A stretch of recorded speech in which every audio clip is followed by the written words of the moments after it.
ബീഹാറിൽ വീണ്ടും പാലം തകർന്നു. സരൺ ജില്ലയിൽ ഗണ്ഡകി നദിക്ക് കുറുകെയുള്ള ചെറിയ പാലമാണ് തകർന്നത്. സംസ്ഥാനത്ത് രണ്ടാഴ്ചക്കിടെ 10ാമത്തെ പാലമാണ് തകരുന്നത്. ബൽറാം നെടുങ്ങാടിയിരുന്നു. ബൽറാം, ഈ പാലം പൊളിയൽ പരമ്പരയിൽ സർക്കാർ അന്വേഷണത്തിന് രാവിലെ എന്ത് പ്രഖ്യാപിച്ചിട്ടേ ഉള്ളൂ, അപ്പോഴേക്കടുത്ത പാലം തകർന്നു.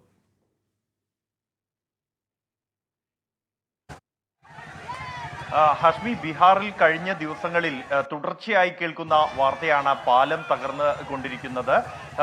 ഈ കഴിഞ്ഞ 16 ദിവസങ്ങൾക്കിടെ 10ാമത്തെ പാലമാണ് ബീഹാറിൽ തകർന്നിരിക്കുന്നത്. സരൺ ജില്ലയിൽ ഗണ്ഡകി നദിക്ക് കുറുകെയുള്ള ചെറിയ പാലമാണ് ഏറ്റവും ഒടുവിൽ തകർന്നിരിക്കുന്നത്.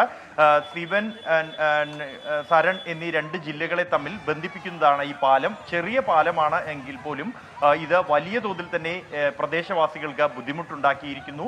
നിരവധി ഗ്രാമങ്ങൾ ഈ പാലത്തിന്റെ ഇരു കരകളിലുമായുണ്ട്. അവയെ ബന്ധിപ്പിക്കുന്ന ഒരു പ്രധാനപ്പെട്ട ഒരു പാത കൂടിയാണ് ഈ പാലം എന്നുള്ളത്.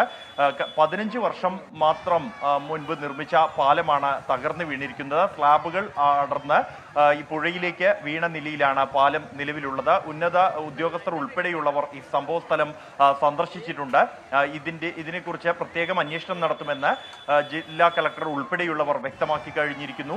ഈ തുടർച്ചയായി സംസ്ഥാനത്ത് ഇത്തരത്തിൽ പാലങ്ങൾ തകർന്നു വീഴുന്നതിനെ തുടർന്ന് മുഖ്യമന്ത്രിയുടെ നേതൃത്വത്തിൽ ഉന്നതതല യോഗം ചേരുകയും ഈ വിഷയം അന്വേഷിക്കാൻ തീരുമാനിക്കുകയും ചെയ്തിട്ടുണ്ട്.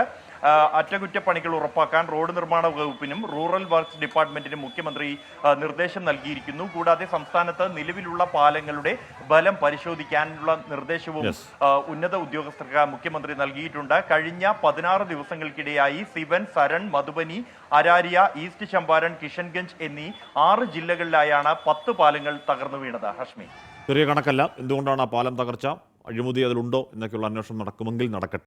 ലോകത്തെവിടെയായാലും ഏത് സമയത്തും 24 വാർത്തകളും ഓഗ്മെന്റഡ് റിയാലിറ്റി പാക്കേജുകളും എക്സ്പ്ലെയിനറുകളും വിശദമായി കാണാൻ ഞങ്ങളുടെ യൂട്യൂബ് ചാനൽ നിങ്ങൾക്ക് സബ്സ്ക്രൈബ് ചെയ്യാം.